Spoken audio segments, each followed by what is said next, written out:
ప్రధాని నరేంద్ర మోడీ ఇటీవల మాట్లాడుతూ 60 ఏళ్ల కాంగ్రెస్ ఏం చేసింది, 60 ఏళ్లలో దేశానికి ఏం వెలగబెట్టింది అంటూ విమర్శలు చేయడం తెలిసిందే.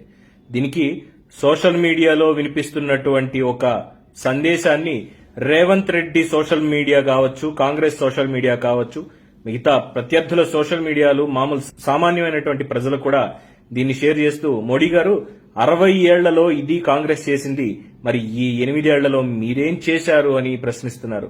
ఒకసారి దాన్ని చూస్తే, నేను మోదీని విమర్శించాలని కానీ బీజేపీ ప్రభుత్వాన్ని కించపరచాలని కానీ తెలియజేయడం లేదు. దేశ పౌరుడిగా నేను దేశ ప్రజలకు కొన్ని విషయాలు తెలియజేయాలని అనుకుంటున్నాను. ప్రధాని మోదీ ఒక వేదికపై నిలబడి 60 ఏళ్లలో గత పాలకులు ఏం సాధించారని ప్రశ్నించడంలో అర్థం లేదు. మన దేశ పౌరులు మూర్ఖులు అని అనుకోకండి. మనందరం 200 సంవత్సరాలకు పైగా బ్రిటిష్ పాలనలో ఉన్నాం.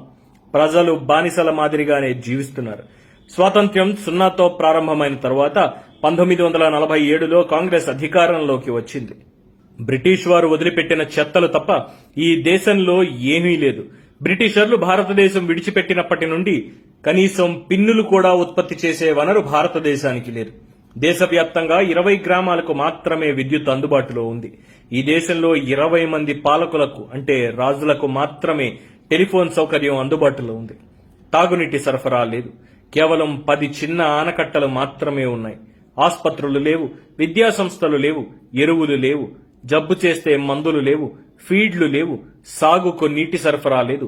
దేశంలో ఉద్యోగాలు లేవు. కేవలం ఆకలి మాత్రమే ఉంది. శిశుమరణాలు ఎక్కువగా ఉన్నాయి. సరిహద్దులో చాలా తక్కువ మంది సైనిక సిబ్బంది.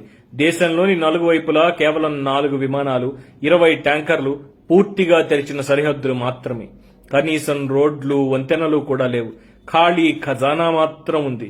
ఈ పరిస్థితుల్లో నెహ్రూ అధికారంలోకి వచ్చారు. అనేక మంది ప్రధానులయ్యారు. 60 సంవత్సరాల తర్వాత భారతదేశం ఏంటి? ప్రపంచంలో అతిపెద్ద సైన్యం, వేలాది యుద్ధ విమానాలు, వేలాది ట్యాంకర్లు, లక్షలాది పారిశ్రామిక సంస్థలు, అన్ని గ్రామాలలో విద్యుత్, వందలాది ఎలక్ట్రిక్ విద్యుత్ కేంద్రాలు, లక్షలాది కిలోమీటర్ల జాతీయ రహదారులు, ఫ్లైఓవర్ వంతెనలు, కొత్త రైల్వే ప్రాజెక్టులు, స్టేడియాలు, సూపర్ స్పెషాలిటీ ఆసుపత్రులు, టెలివిజన్, ప్రజలందరికీ టెలిఫోన్, దేశంలో మరియు వెలుపల పనిచేయడానికి అన్ని మౌలిక సదుపాయాలు, విశ్వవిద్యాలయాలు, ఎయిమ్స్, ఐఐటీలు, ఐఐఎంలు, ఎన్ఐటీలు, అణ్వాయుధాలు, సబ్మైరైన్స్, న్యూక్లియర్ స్టేషన్లు, ఇస్రో, నవరత్న ప్రభుత్వ యూనిట్లు, భారతదేశం ఖనిజాలు, ఇందిరాగాంధీ చేత బ్యాంకులు జాతీయం, బట్టలు మిల్స్ జాతీయం, కంప్యూటర్ భారతదేశానికి పరిచయం, భారతదేశంలో మరియు దేశం వెలుపల అనేక ఉద్యోగావకాశాలు, సమాచార సాంకేతిక పరిజ్ఞానాన్ని ఉపయోగించి మీరు ప్రధానమంత్రి అయ్యారు నరేంద్ర మోడీ గారు. భారతదేశంలో మరియు దేశం వెలుపల అనేక ఉద్యోగావకాశాలు, ఇలా చెప్పుకుంటూ పోతే ఎన్నో ఉన్నాయి. సమాచార సాంకేతిక పరిజ్ఞానాన్ని ఉపయోగించి మీరు ప్రధానమంత్రి అయ్యారు నరేంద్ర మోడీ గారు. మీరు ప్రధానిగా బాధ్యతలు స్వీకరించినప్పుడు ప్రపంచంలోని టాప్ 10 ఆర్థిక వ్యవస్థల్లో భారతదేశం ఒకటిగా ఉండింది. ఇవే కాకుండా GSLV, Mangalyaan, monorail, metro rail, అంతర్జాతీయ విమానాశ్రయాలు, పృథ్వీ, అగ్ని, నాగ్ అణుజలాంతర్గాములు ఇవన్నీ మోడీ ప్రధాని కావడానికి ముందే సాధించింది. దయచేసి 60 ఏళ్లలో కాంగ్రెస్ ఏం సాధించిందని అడగకండి. మోడీ ప్రస్తుతం దేశానికి ప్రధానమంత్రిగా ఉన్నారు. మోదీ ఎన్ని ప్రభుత్వ రంగ సంస్థలను నిర్మించారు, ఎన్ని ఐఐటీలు కట్టారు, ఎన్ని ఎన్ఐటీలు కట్టారు, ఎన్ని ఐఐఎంలు కట్టారు, ఎన్ని డ్యాంలు కట్టారు, ఎన్ని ప్రాజెక్టులు నిర్మించారు.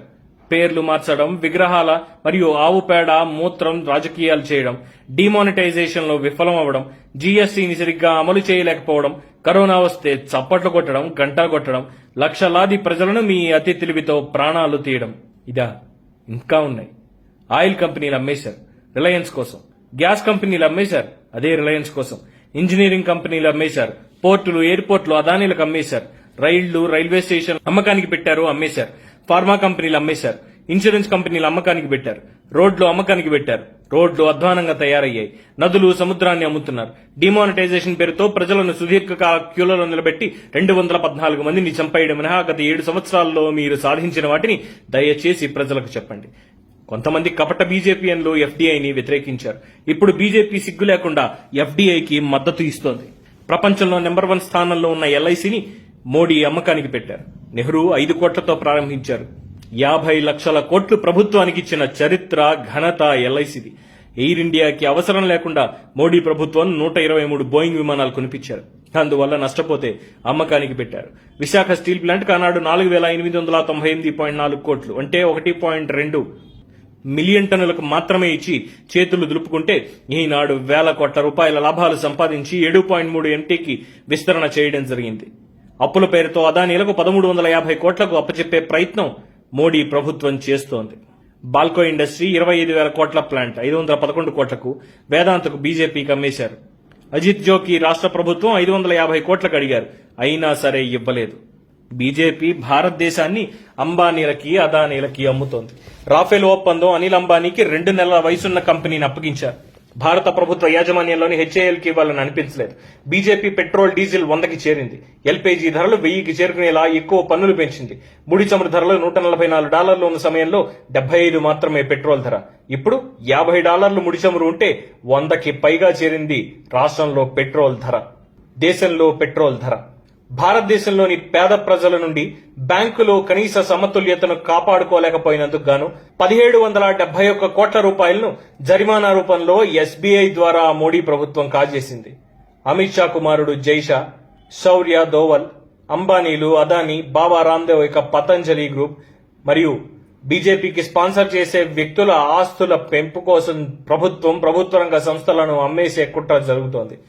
గంగానదిని శుభ్రం చేయడానికి 3,000 కోట్లు, పటేల్ విగ్రహానికి 4,800 కోట్లు, శివాజీ విగ్రహానికి 3,500 కోట్ల రూపాయలు ఖర్చు చేసింది. ఏ మేరకు శుభ్రం చేశారు? ఈ అవినీతిని ప్రతి ఒక్కరూ చూస్తున్నారు. మీరు మునిగి గంగానదిని అపవిత్రం చేయకండి. గంగానది పేరుతో అవినీతి చేశారు. ప్రభుత్వ రంగ సంస్థలను కాపాడాల్సిన బాధ్యత ప్రతి ఒక్కరిపై ఉంది. Save PSUs. ఇది రాజకీయ కోణంలో కాకుండా విజ్ఞులైన వారందరి కోసం వాస్తవాలు తెలియజేయడం కోసం చేస్తున్నటువంటి ఒక ప్రయత్నం.